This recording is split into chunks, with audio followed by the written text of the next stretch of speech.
Hello everyone, and welcome back. I'm glad you could make it back to the channel. And today we're going to be greasing my backhoe.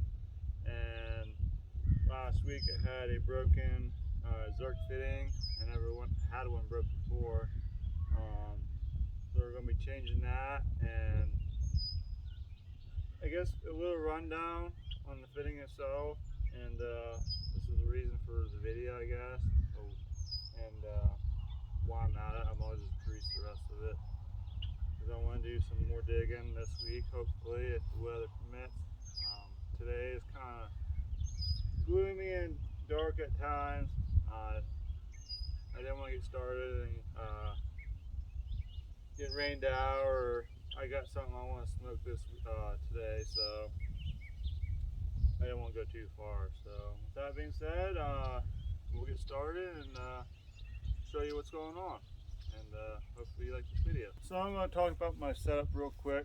I got this backhoe of September of 2021, about when COVID was,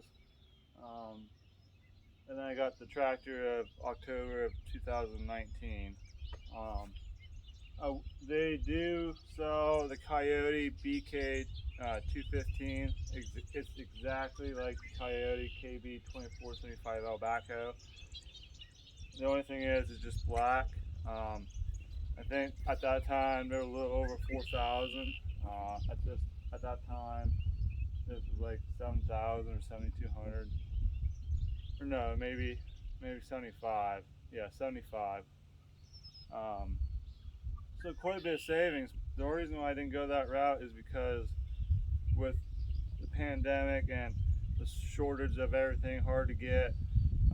They had it already stocked. Instead, saved me the hassle of, a year down the road I finally get it, and the headaches.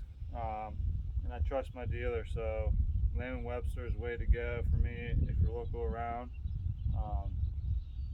That's why I paid a little bit more money just for surability and comfortability with my dealer.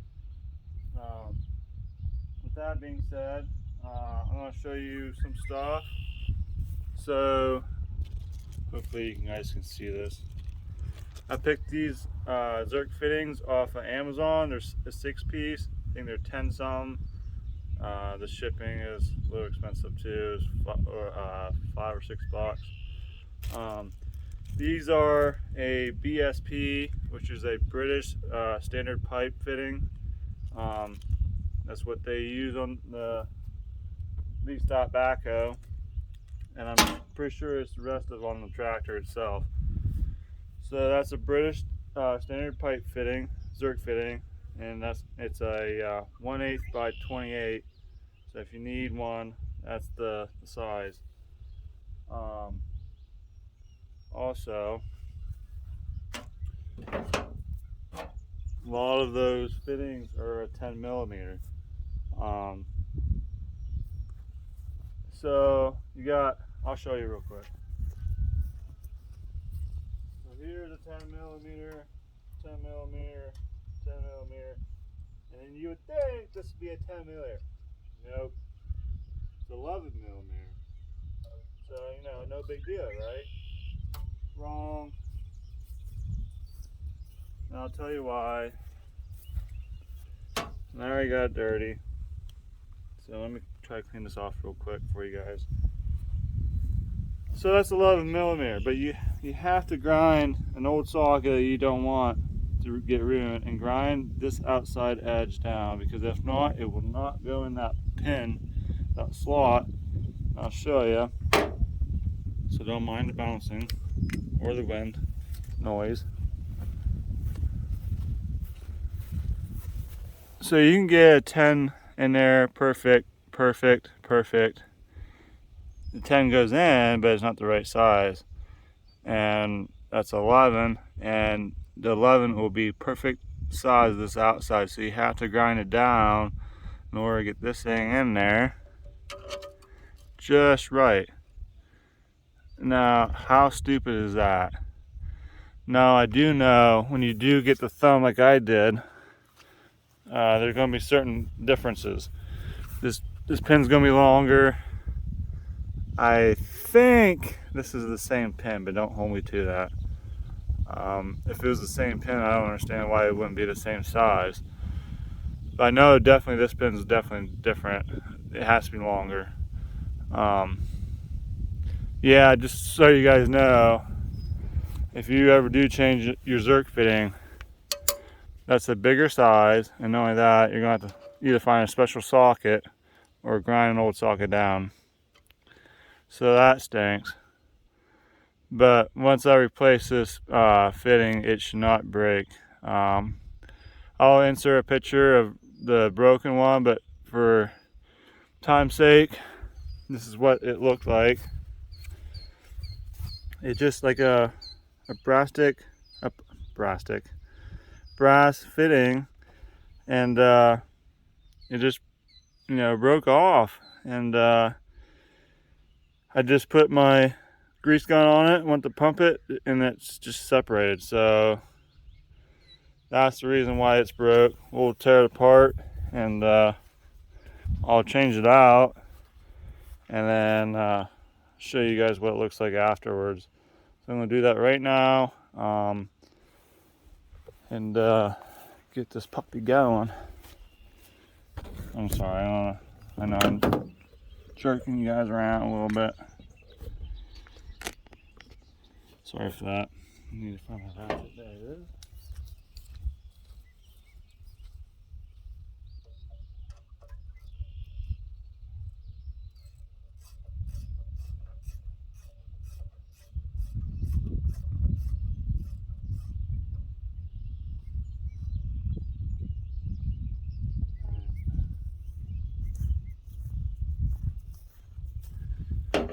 So, it didn't take much to get it out. Probably take a little bit more to get out of this.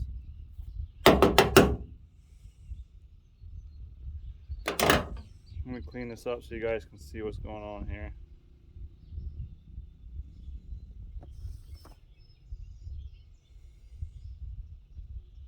Probably won't show the picture because this kind of demonstrate pretty good. Let me see where. So, see if I can get that on camera. Well, maybe. Come on, focus. Alright, without saving any, wasting any time, I'll just take a picture of it.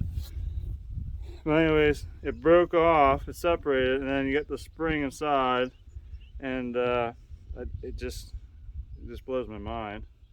They're cheap fittings. So now we're gonna put this steel fitting in, and this should fix it. And I think this is a 10mm. Yeah. So we'll change out and put this new fitting in real quick.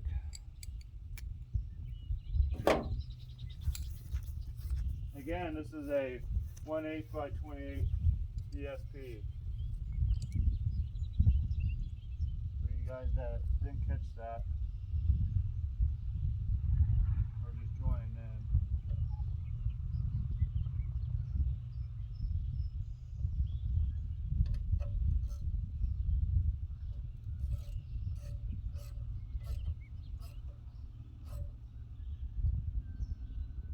Alright, so that's finished off, and now I'm not worried about getting dirt in it, and I can get some digging done now.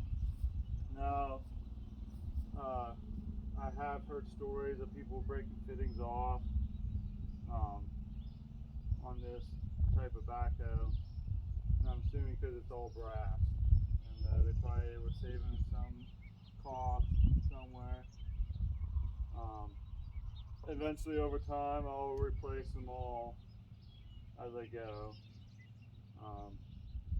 But right now, I'm going to save the 5 that I've got left, and then I'll use them just in case scenarios until I get enough to replace them all. Other than that, I'm going to start greasing this, and I may involve you guys, I may not. But yeah, if you're ever looking for a Backhoe for your CK 2610, 3510, and 4010, you can buy that BK 215 Titan attachment Backhoe, but you're going to need this subframe here. So that's additional, probably I think 1,000, depending on what area you're at. Or you could do the three-point hookup. I wouldn't recommend doing that. I'd just get the subframe and your subframe bracket for back here, and then you got another bracket that goes up here. That'll take the stress off the three-point and displace it throughout the tractor. And it gives it more, it won't flex as much too in the end. So, other than that, I'm gonna probably grease this without you guys. And also, if you want to know, I got the thumb on here. I think that was with additional, I can't remember, $500 or something like that. Maybe 1,000. I think it was $500. That's worth the weight in gold on its own. I wasn't too tickled pink about it. I want a hydraulic thumb, but that was like a little over $2,000. And I was like, yeah, for cost here, I'll get the $500 one. And honestly, it works just as good as the hydraulic one. Just, you know, the right placement, the right area, you know what I mean? It works pretty quick. I mean, I'm actually very impressed by that. Other than that, I think I'm going to end the video here. Like I said, I was kind of disappointed how the rest of these are 10s. Get them right in there.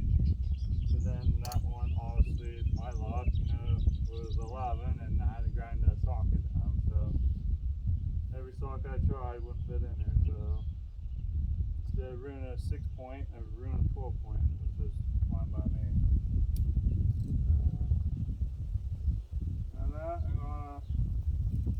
gonna said already 15 times, I'm gonna head off here, and I hope you guys enjoy the rest of your day.